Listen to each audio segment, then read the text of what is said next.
And this will be the letter also that will be included in the session of review, which we'll publish in August.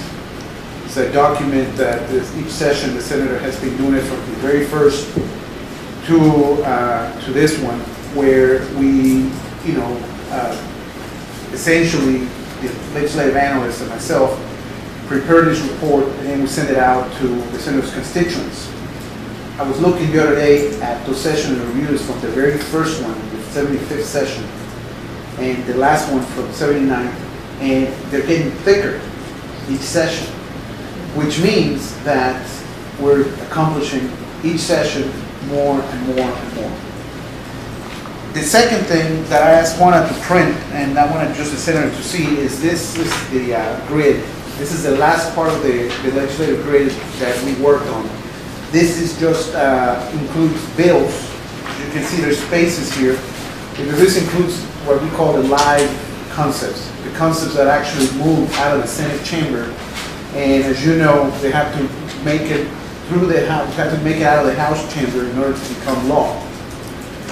If you look at the amount of concepts that we passed, you looked at this last column, House action. I just left in House action. And you see what passed. We passed this time 37 bills. They either passed through, the bill itself, or they passed through amendments, where we would amend our concept into another vehicle that was moving, that was going to pass. You have the initial concept, and that goes through various stages in terms of you have a problem, right? And then you try to find a solution. Either it's legislatively, if it be combated legislatively, and hopefully arrive at some sort of consensus conclusion on what you want to build. Then you send it over to what's called Ledge Council. Ledge Council is Texas Legislative Council, and they have like 30 or 40 attorneys that are just drafting attorneys. And these people are split up into issue areas, and they know the code inside and out. And these people are awesome. So they are the ones who usually take the concept from concept form into bullet points, into delivering it in a draft bill form.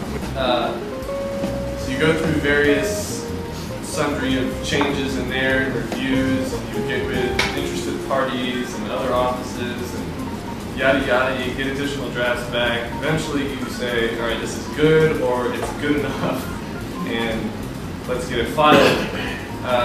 It may not be the end product, you understand that when you file it, you want to reserve kind of a place marker in the line so that you're not waiting an additional week because you need to start the process with it. So you get it filed, then you have to wait for it to get signed to a committee by the lieutenant governor. You're hoping that he assigns it to a favorable committee. So, hope the bill gets referred to a good committee. You submit hearing request. You have to do a background form on the bill. Keep pressuring the committee staff to try and talk to their boss to get a hearing going, and the boss has to talk to that boss on the floor, and they get that done.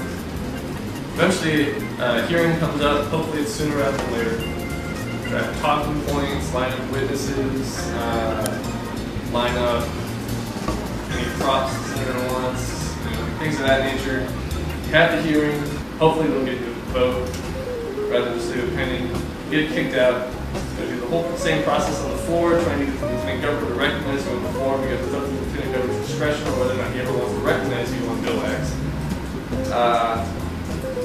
So that gets, you get recognized on the floor, draft talking points for that, get kicked out of the floor, voted out, hopefully, and it goes over to the House.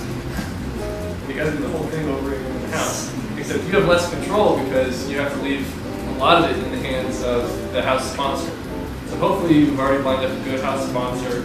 Best of both worlds, have the House sponsor already file a bill before session so that they can begin the bill moving that through the House process. You move it through the Senate process at the same time, and if the bill is passed in the exact same form, boom, you're done. But chances are one of the bills has been changed either through committee substitute or amendment or something, so you have to go to the House side, go through the committee process, go through the floor. And the House this session was insane, as I'm sure you all understood, with all the Democratic revolt and all that crap. It tied up so many bills, like so many bills. There were bills where they would have 200 bills to get through that day, and they would get 3 or 4. that 197 that gets put on the backlog for the next day. And good bills just didn't get gotten.